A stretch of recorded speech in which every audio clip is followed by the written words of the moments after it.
자, 이번에는 2단원 일과 에너지에 대한 내용을 살펴보도록 하겠습니다. 일과 에너지에서는 과학에서의 일이란 내용과 일을 하면서 생긴 에너지, 이렇게 두 가지 형태로 알아보도록 할 겁니다. 첫 번째 우리가 정리를 해야 될 게 뭐냐면, 과학에서의 일이란 걸 정리를 할 겁니다. 일반적으로 우리가 알고 있는 일과 생활 속의 일과 과학에서 말하는 일은 정말 차이점이 엄청납니다. 그렇기 때문에 각각의 일을 조금 정의를 하기 위해서는 이 과학에서의 일이란 건 무엇인가, 물체에 힘을 주고요, 그리고 물체가 힘을 준 방향으로 이동을 한다면 이것은 과학에서의 일이라고 이야기를 할 겁니다. 그런데 이때 이 물체에 힘을 준 방향이 이 힘의 방향과 이 물체가 이동한 방향과 서로 평행 혹은 나란한 방향이어야 됩니다. 나란한 방향이 나타나야 됩니다. 여기서 말하는 이야기가 조금 어렵게 들릴지 모르겠지만, 이 물체에 힘을 준다라는 건 힘이란 힘의 크기가 있고요, 방향이 있습니다. 물체는 그 이동하는 방향이 있죠. 그럼 우리는 뭘 봐야 되냐? 이 힘의 방향과 물체의 이동 방향이 서로 나란한지 봐야 되고요, 그리고 힘에 얼마나 크기를 줘서 움직였는지 이걸 살펴봐야 됩니다. 따라서 과학에서의 일이란 워크라고 하고요, 힘의 크기 곱하기 이동 거리라고 이야기를 할 겁니다. 즉 물체에 준 힘 그리고 물체가 이동 거리, 이렇게 이야기를 합니다. 여기서 일이라고 한 건 단위는 줄이라고 이야기를 할 겁니다. 이때 줄은 에너지의 단위에도 역시 줄이라고 이야기를 하기 때문에 일과 에너지는 서로 전환이 된다라고 볼 수 있습니다. 꼭 기억하세요. 우리 책에 나와 있는 것처럼 주변에서 과학적인 일을 예시들이 되게 많이 있어요. 우리 책 114페이지를 보게 되면 수레를 밀었다 라고 되어 있는 건 과학적인 일이 맞고요, 바닥에 있는 화분을 들어 올렸다,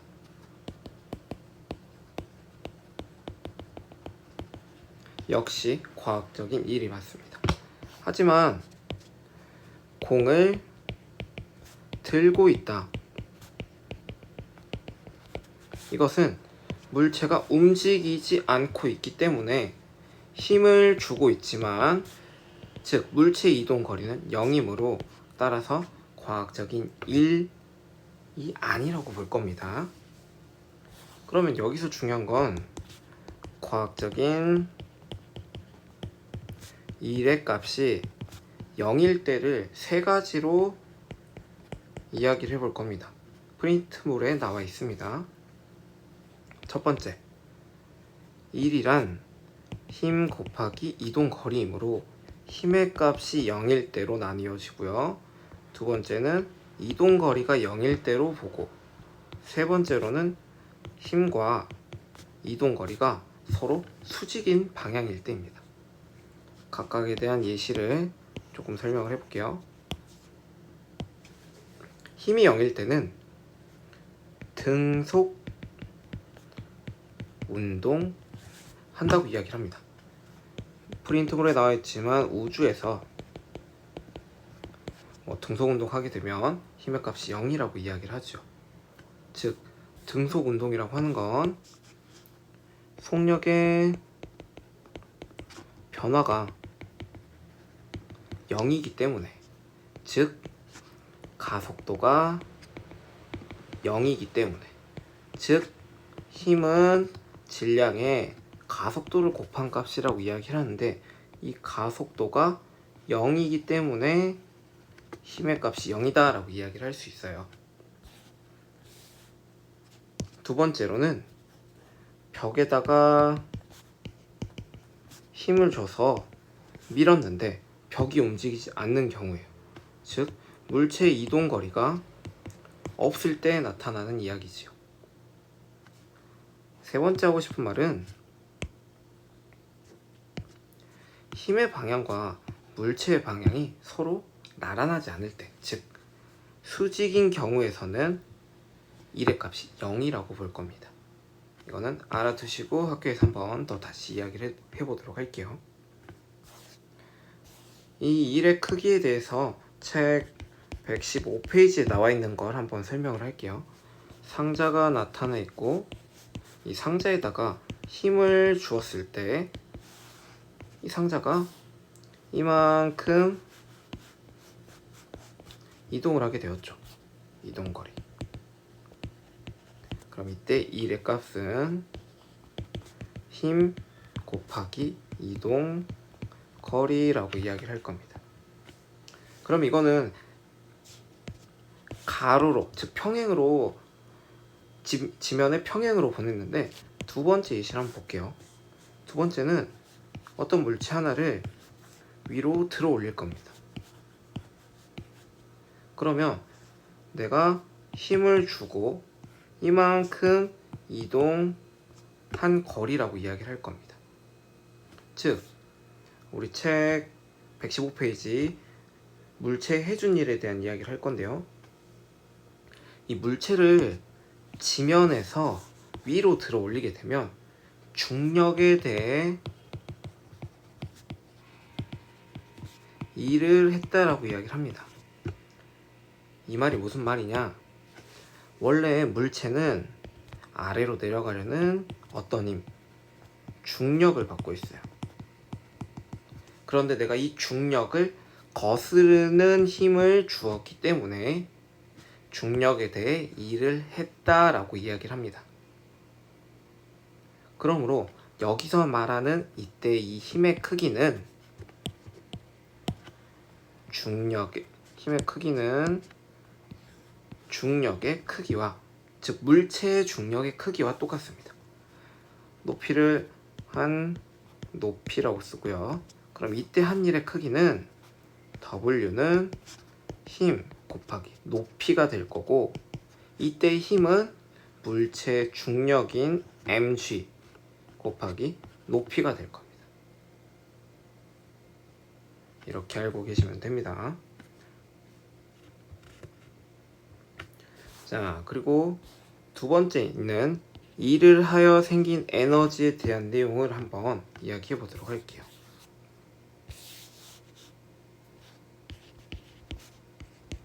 일을 하여 생긴 에너지라고 이야기를 하겠습니다. 책 116페이지에 나와 있는 내용이고요.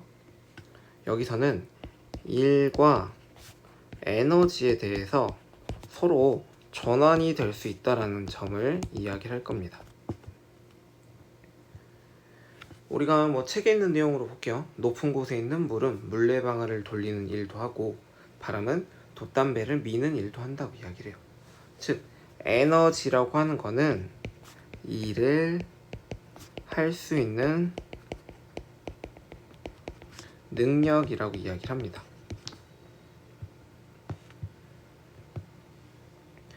우리가 이 에너지에 대해서 대략적으로 두 가지 정도 이야기를 합니다. 첫 번째, 중력에 대한, 중력에 의한이라고 하죠. 의한 위치 에너지라고 이야기를 해요. 이 위치 에너지라고 하는 건 물체를 우리가 방금 전에 이야기했던 이 중력에 대해 일을 한 이걸 가지고 이야기를 할게요. 중력에 의한 위치 에너지라고 하는 건 실제로 우리 책에 나와 있는 중력에 대해 한 일과 동일한 말을 하고 있습니다. 우리가 중력에 대해 한 일을 한번 구해보면은 물체의 무게에다가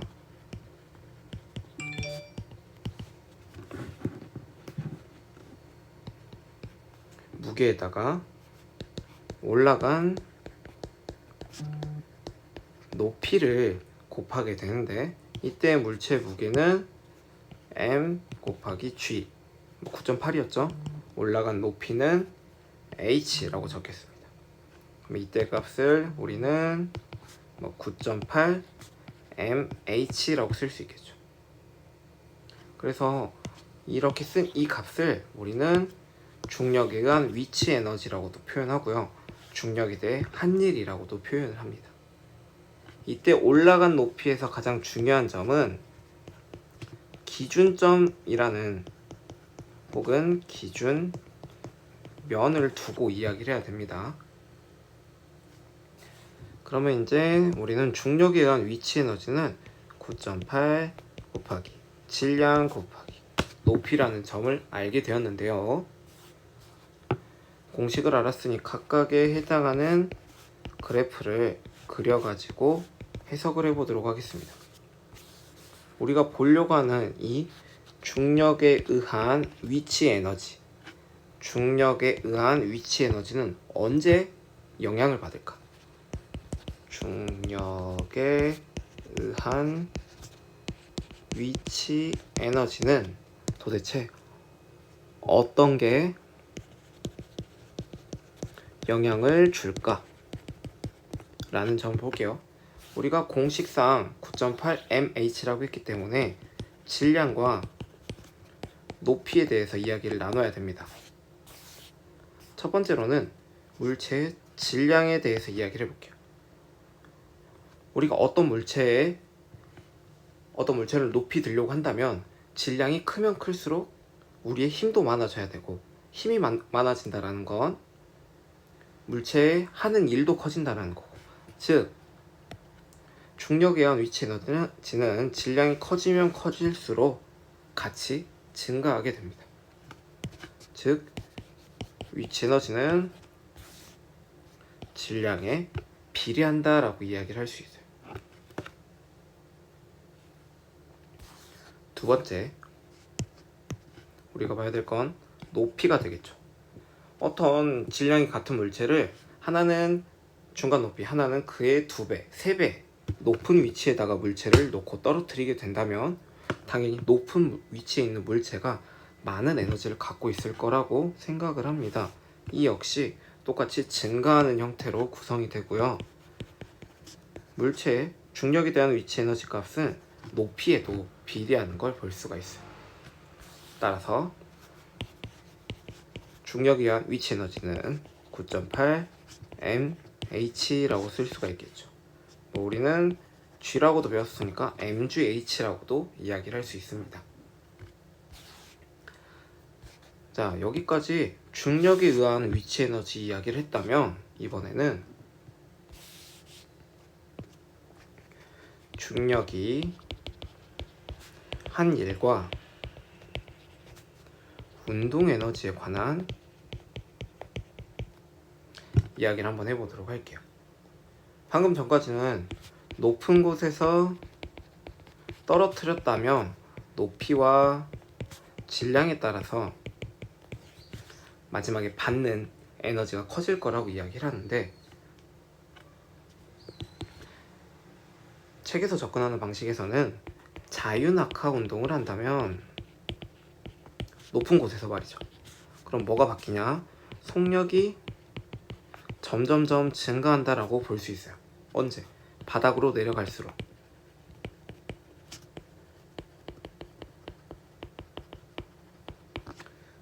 그리고 무거운 물체가 떨어지면 당연히 더 아프겠죠. 질량에 따라서도 에너지가 커질 수가 있습니다.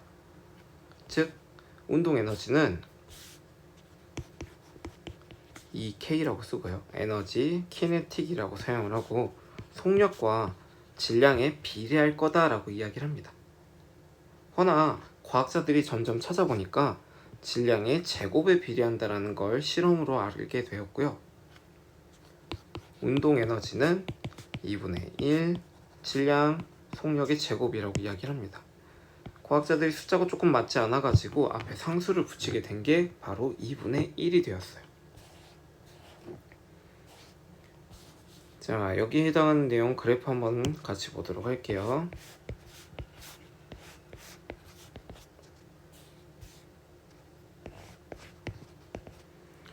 운동 에너지가 모두 Y축이 될 거고요. 첫 번째, 질량이 커지면 커질수록 운동 에너지 역시 증가하는 걸 볼 수가 있고요. 두 번째가 속력이 문제인데, 아까 속력은 제곱에 비례하는 형태를 띠고 있습니다. 그래서 우리가 얘는 그냥 하나의 속력이기 때문에 2차원, 2차 함수의 곡선으로 점점 올라가게 됩니다. 만약 속력의 제곱항이 바로 X축이었다면 옆에 질량과 동일하게 우측 상단으로 증가하는 형태의 곡선을 갖고 있습니다.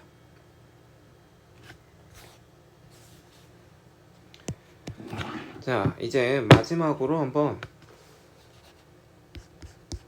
한 일 그리고 중력에 의한 위치 에너지 그리고 물체 운동 에너지까지 한번 세 가지를 복합적으로 한번 실험으로 이야기를 해보도록 할게요. 책은 119페이지에 나와 있는 이 실험을 진행을 해보도록 하겠습니다. 자유낙하하는 물체에서의 일과 운동 에너지라고 합니다. 자유낙하하는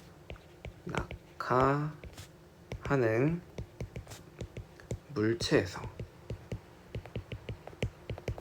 일과 운동 에너지를 한번 살펴보도록 할게요.